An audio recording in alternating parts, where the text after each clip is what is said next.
Listening Fanfiction presents Oh, It's Fun to Hunt and Shoot a Gun, or to Catch a Rabbit on the Run, by Magpie Mountain's Hollow Men, based on the musical Seven Brides for Seven Brothers, narrated for you by Sierra Feast.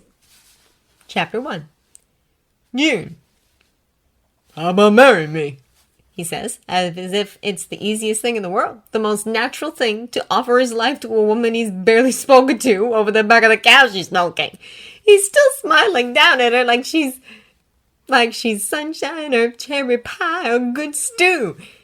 He's got an easy smile, does Adam Pontypool. Comes natural, makes her want to smile back.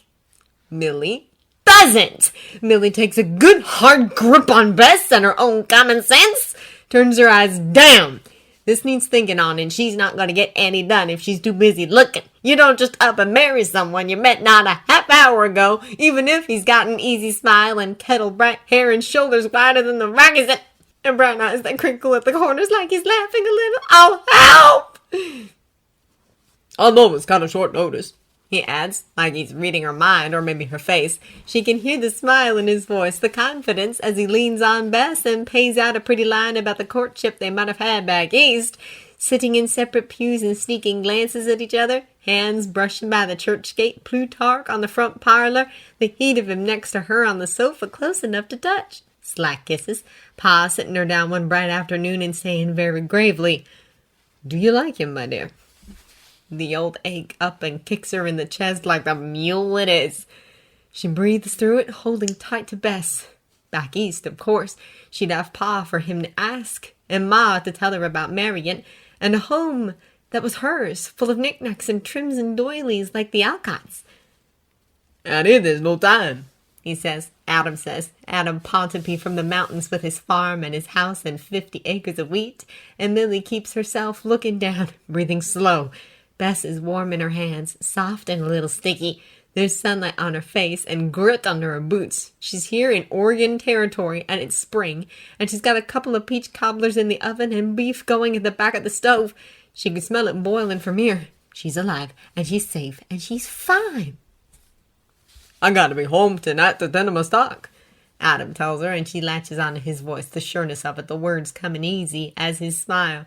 "It'll be another 5 months before I get down again with my grain," he says, leaning on Bess, who flicks an ear back but holds still.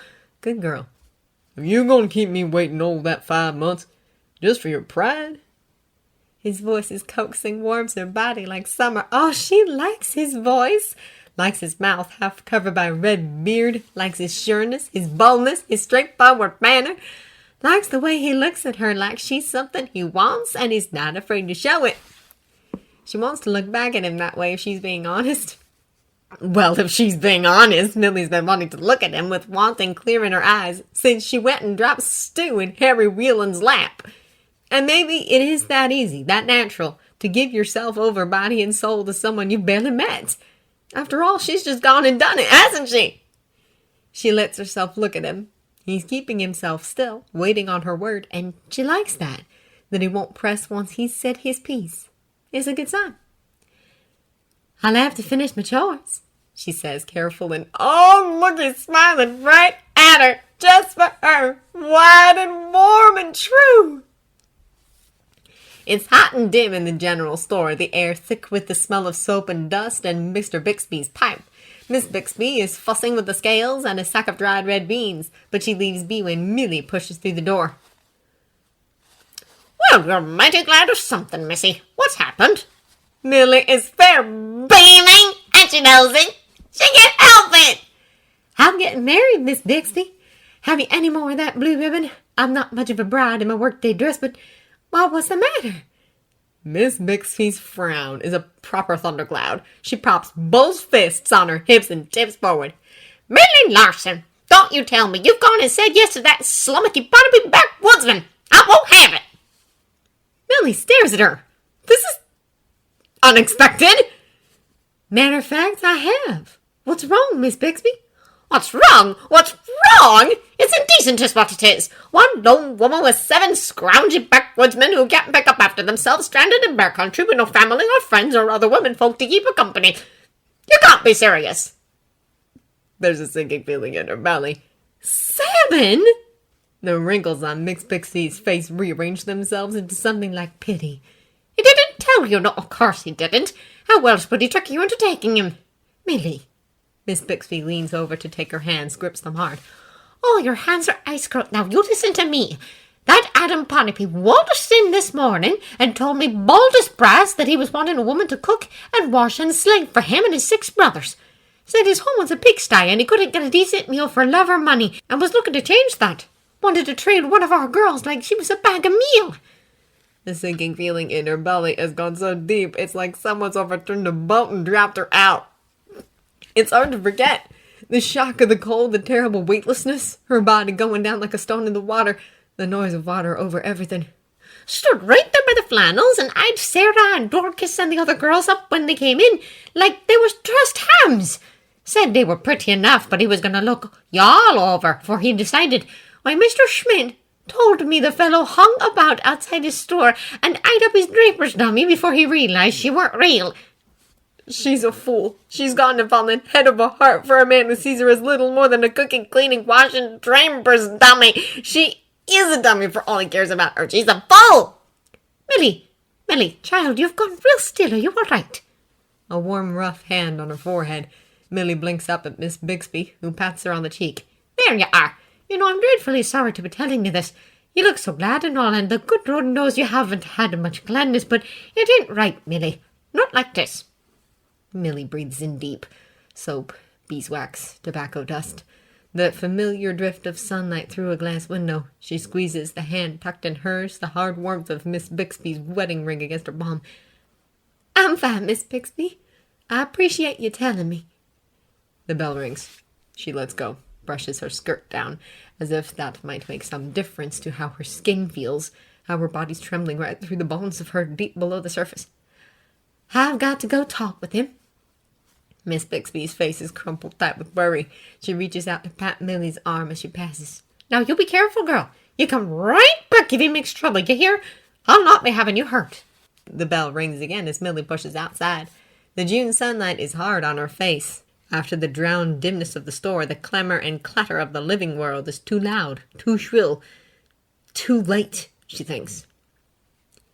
He's waiting for her outside the Alcotts, leaning on the front gate and watching the town go by. He's shaved.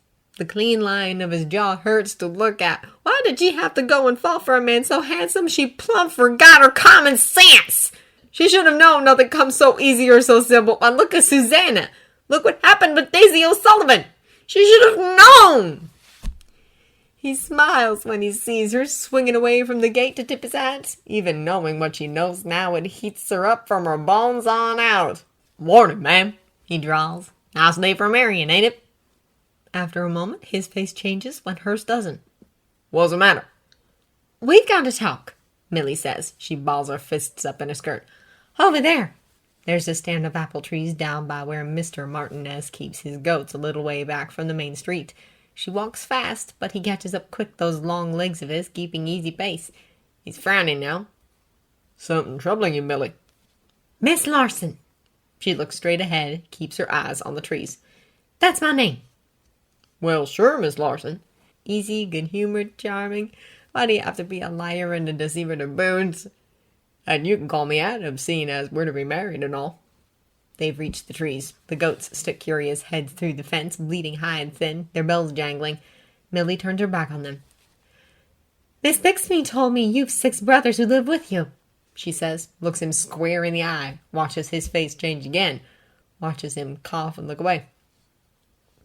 "Well," he says, "proposing and all must have thrown it right out of my head." "Sure it did." She works her hands in her skirt, feeling at the neat stitches she put in the latest patch. "Were you going to tell me before we got ourselves hitched? Or were you going to wait until I got to your house and couldn't leave, being several hours out from town?" He looks injured. "Now there's no call to be so accusing, Miss Larson. I was going to tell you on our way out." "After we married?" "After we married." Now he's watching her right back, and she's the one who has to turn away at the look on him. "I was thinking," he says soft, "if I told you before we married, you might have chosen not to marry me after all. And I want you to marry me, Miss Larson. I want it real bad." "Sure you do." Milly is breathing slowly as she knows how. She can smell him, the sweat and dust of him, the smell of horse and soap and shaving cream from the Leroy's wash house. There's heat in her bones, heat in her belly, simmering like a pot of soup about to boil over. I'm young and strong, and there's lots of work in me. You've seen I'm capable of cooking and cleaning and washing for a bunch of men without wearing out like a bad scrub brush, and it's what you want for yourself. Well, that's partly true. His voice is quiet. It's a hard life out in the forest and wilderness. There's trees waiting to be felled, land waiting to be plowed and fenced, stock to be fed. Man wants a wife who can work alongside him. He's moved in closer. The nearness of him makes her more aware of her skin, more aware of her whole body.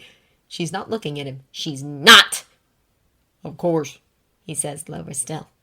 If she's got eyes that are bluer than cornflowers and hair the color of wheat in the sunshine, he counts himself real fortunate. The heat building up in her body is definitely rage, she's decided, and she's boiling with it and spilling over with it. It tastes like bitterness in her mouth, sourness in her belly. She's so mad she could spit!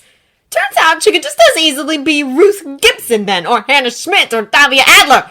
He just saw her first is all. She could even be Mr. Schmidt's dummy if it had a wig and a lick of paint. That's as much of a human as she is to him. I knew the minute I set eyes on you that you were the gal for me, he'd said, and she thought he'd imagined that he'd felt the same way she had. That easy hunger, that trust, that lightning quick liking. Well, more fool her.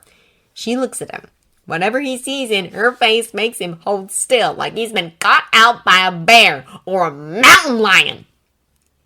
I said yes to you without needing any courting, she says, plain as plain, because I fell in love with you the first time I saw you standing there. And I thought it was the same with you, too. Turns out I was fooling myself. Oh, now I don't reckon. No, she says. He shuts up. She looks him in the face, that strong, clean, charming face, and says, clear as the church bell, she ain't getting now. You listen to me, Adam Ponape. Might be it's true you want to marry me real bad, but only because you want to marry somebody, and it may as well be me as anyone. You think all women are the same, don't you? You think a wife is just a body to cook and clean. Well, you got no understanding. You got no respect. Millie, no! She grips her skirts so tight the stitches creak under her fingers. Heat's flooding up her throat, her cheeks. Oh, mercy, she's going to cry. I can't abide to look at you, she says hoarse. Get! He gets.